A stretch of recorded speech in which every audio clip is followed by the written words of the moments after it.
Depuis 2 ans, la mairie, en partenariat avec l'association MC2D, a mis en place un cycle de conférences-débats abordant les grands thèmes de l'environnement et du développement durable.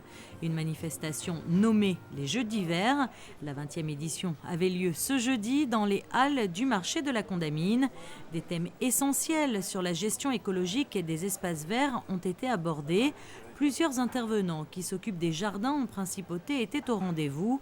Jean-Jacques Pinotti, qui travaille à la direction de l'aménagement urbain, a pris la parole pour parler de la lutte biologique. On englobe dans ce vocable tout ce qui est lutte antiparasitaire, mais on adjoint aussi à ce genre de méthode tout ce qui est utilisation de produits naturels pour compenser l'arrêt des produits issus de l'industrie chimique traditionnelle qu'on a mis en place depuis quelques années en principauté. Lors de son intervention, Jean-Jacques Pinotti a également abordé la gestion de l'eau. Comment sont irrigués les jardins de la principauté? Quel est le matériel requis? Ou encore quelles sont les techniques utilisées? Un autre point a également été soulevé. Aujourd'hui, vous l'avez sans doute remarqué, de nouvelles plantes voient le jour en principauté. Des plantes moins friandes en eau, tout aussi jolies que les anciennes et à l'origine du changement de la palette végétale monégasque. Des plantes essentiellement méditerranéennes, mais aussi des plantes qui peuvent s'acclimater grâce à notre climat semi-tropical, donc des plantes d'origine australienne ou de Nouvelle-Calédonie ou même sud-africaine, puisqu'on a maintenant installé plusieurs plantes sud-africaines qui sur le plan esthétique sont intéressantes et qui sont pas très gourmandes.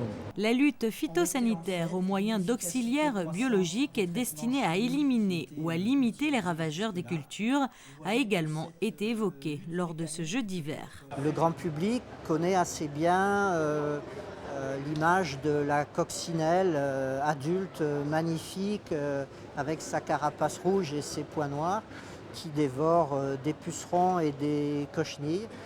C'est à peu près ça, en un peu plus compliqué à vrai dire. C'est un contrôle et une surveillance permanent puisque l'une des difficultés de la lutte phytosanitaire au moyen d'auxiliaires biologiques, c'est de connaître exactement le ravageur parce que les auxiliaires biologiques sont spécifiques. Il n'est pas envisageable de lâcher 2 ou 3 espèces différentes d'auxiliaires biologiques et de traiter complètement le problème. Il faut traiter chaque composante du problème l'une après l'autre. Entre 5 et 10 opérations de ce style sont organisées dans l'année au Jardin Exotique. Rendez-vous le mois prochain pour un autre jeu d'hiver. Il s'agira du jeudi 29 novembre et il aura pour thème cette fois l'écologie positive pour aller plus loin.